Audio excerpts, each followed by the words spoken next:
Kasama Municipal Council Town Clerk Moses Mwewa has urged new members of the Constituency Development Fund Committee (CDFC) to familiarize themselves with the approved Integrated Development Plan (IDP) of Kasama District as they review and approve project proposals. Mr. Mwewa emphasized that all projects implemented in Kasama District must align with the IDP as it serves as the crucial tool guiding the district's development agenda. He therefore called on the CDFC members to acquaint themselves with the IDP and the General Government Policy Directives on the utilization of the Constituency Development Fund, CDF.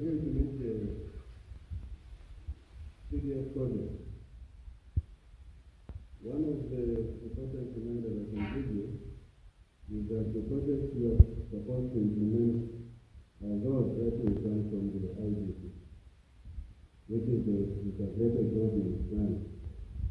We are fortunate that the district has an approved Integrated Development Plan, which is an important tool to map out the development agenda of this district.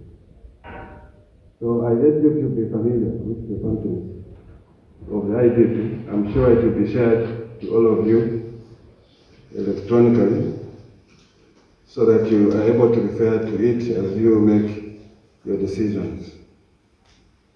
We know that the decisions we'll be making, of course, will be coming from the Ward Development Committees, but you have to check whether those submissions are in line with the IDPs and whether they're in line with the General Government Policy Directives on the utilization of the Constituency Development Fund.